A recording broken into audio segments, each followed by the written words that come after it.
So yeah, I don't know how this thing works.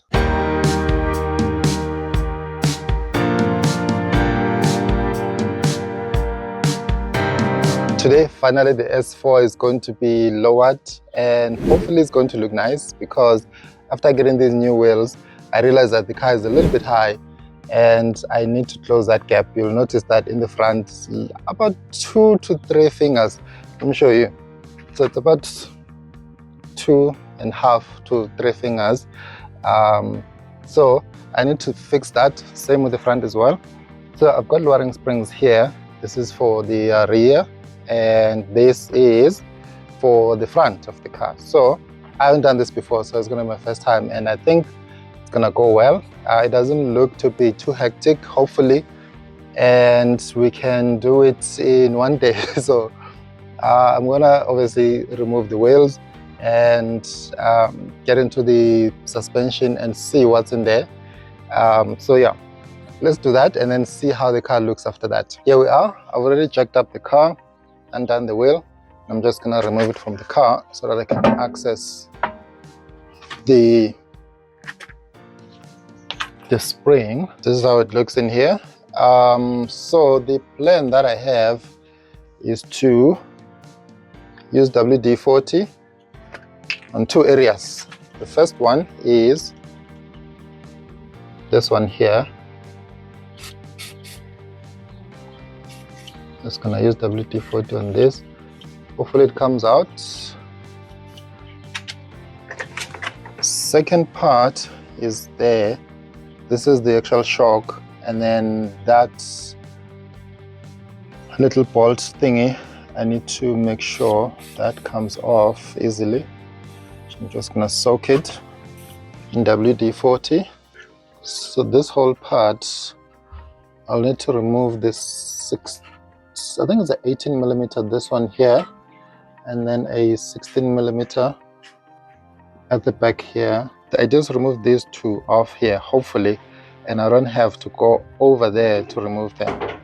Then in the engine bay there are 4 bolts. There's one here that I need to undo, and the other one is somewhere below here next to the ECU. That's the one, the second one, then the third one, and the 4th one. So there's 2 here, and there's 2 at the back there. I need to undo those, and then the shock ideally should come off, and then I can start working on it. So let me do that.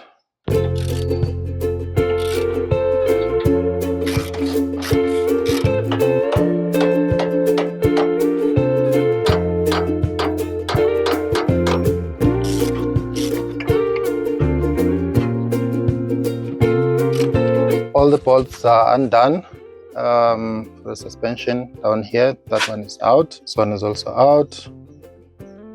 The end link to the sway bar, and then up top here is out. Then I'm going to the top in the engine bay to remove these 4. There's 2 here and 2 here at the back.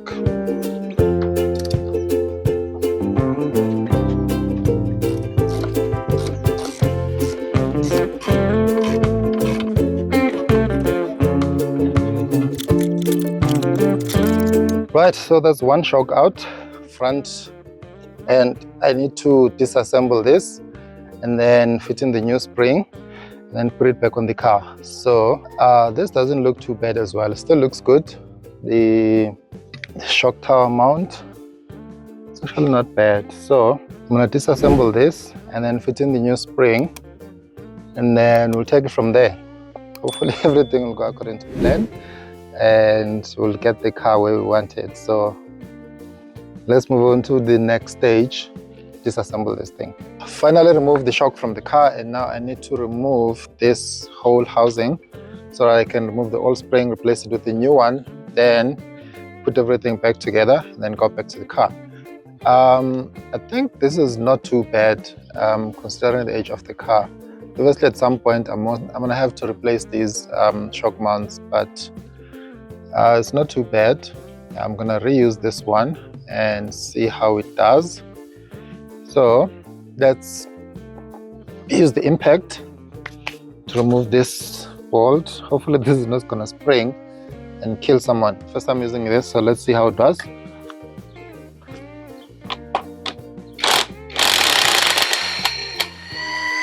Why is it just turning?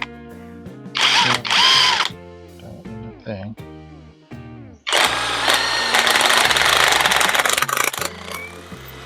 Ah, there we go. All right.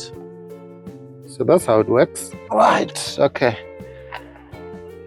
So the shock mount. I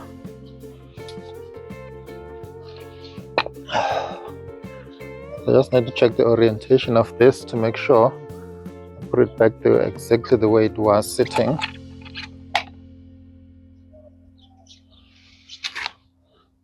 Okay. I think that goes that way.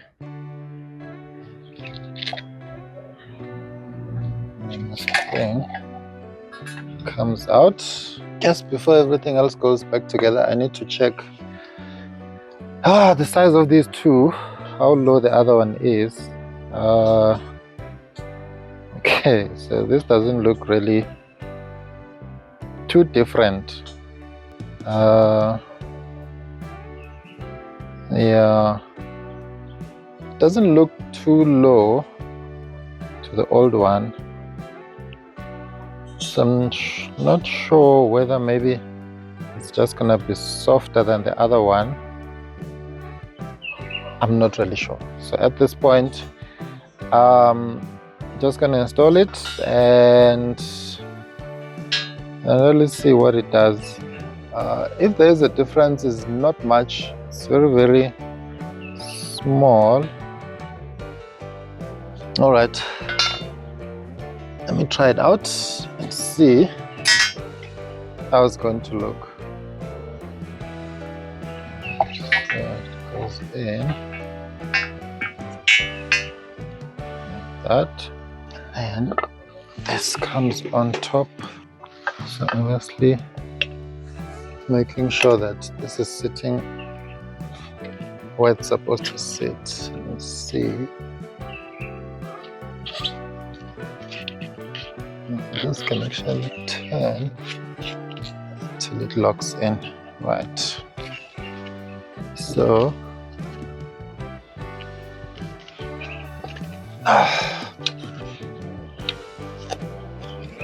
right, now that one is in there, there's this little washer here. I didn't remove it, I left it here. Then the shock mount.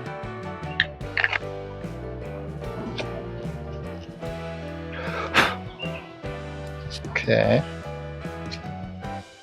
And then I guess is to reassemble everything back in reverse to see how it's going to look. There's no tension really on this one, so which means it's a little bit shorter than the old one. But there's only one way to find out.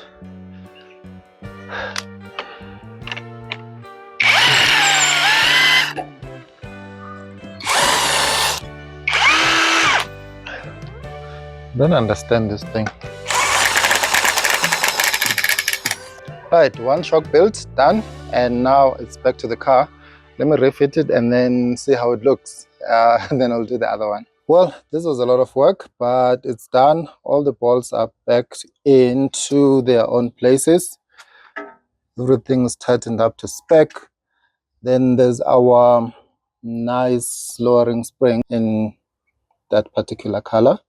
So I just need to do the rest of the car. And then, well, I need to do the other side and then do the rears and hopefully drop the car on the ground and see how it looks. But as it stands, it looks really nice. I love the color, and hopefully it's gonna lower the car a little bit more and to give it that nice stance. So let's continue. Now, I think that we've done everything. So I'm bring back the wheels and see if the front is looking nice.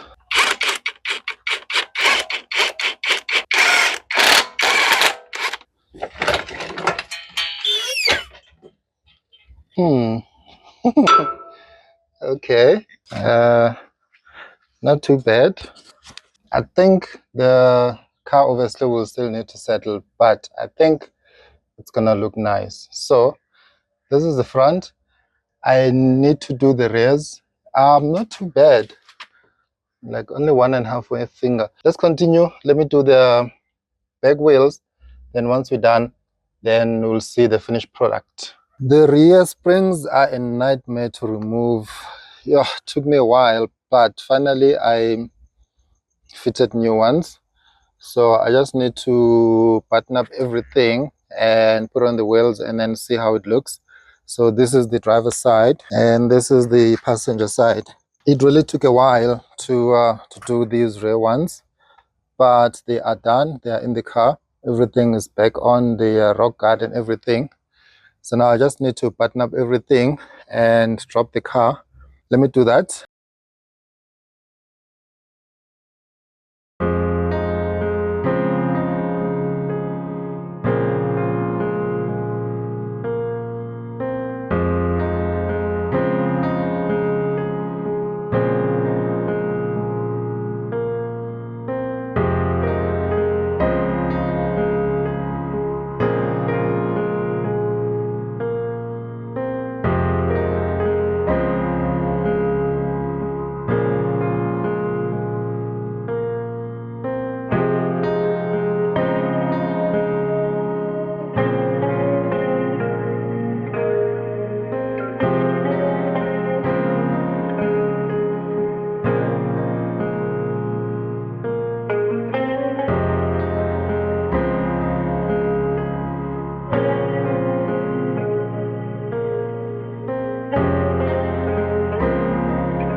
The ride quality is actually good considering the roads that I'm driving on.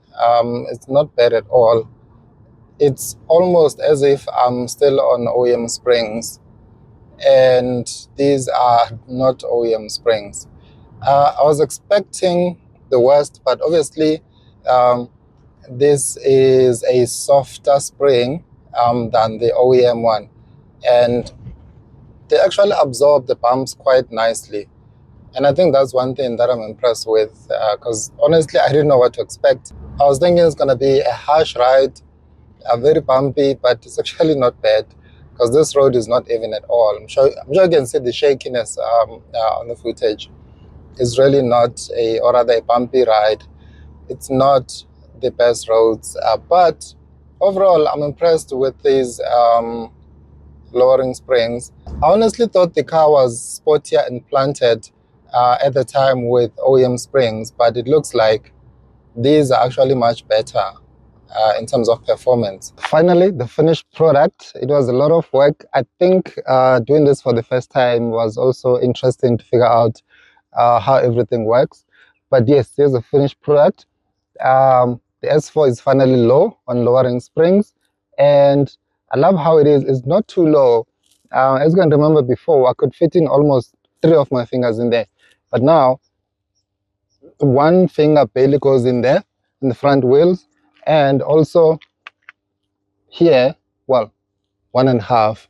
But I believe that these springs will still settle in with time, and that will also give the car, that nice look. But for now, I think I'm happy. Even the ride is not bad at all because I was expecting it to be bumpy and harsh and yeah. But I think I'm happy. It came out really nice. It's not too hectic. It's quite nice. It gives it that nice sporty look with the lower suspension. And the other thing that I was trying to avoid is to rub on fenders because I don't want to have issues where my tires are rubbing on fenders. It's not fun. Overall, I'm happy. I cannot complain, really. The car drives comfortably. And one thing that I noticed about these lowering springs is that my impression was they would be shorter than the OEM. Only to find that they are the same size, but they're actually softer. That's the whole concept behind it. But other than that, I'm happy. It really, really looks nice. I love how it is. It's a different look, more sportier. I think I love it. And it drives really nice. You'll notice that I did not film a lot of the back wheels because as much as they are easier to do, I don't want to say easier, but they are quite complicated, very tricky, but they are easier to do. So when I figured it out, then it was easy for me to just do the rear wheels. Literally, I think I did the other one, it took me like 5 minutes to do the whole thing. But the front ones were quite hectic in terms of the amount of work that goes into it, but it's a straightforward process. So I guess, I mean, doing this for the first time, obviously, it was a learning experience for me.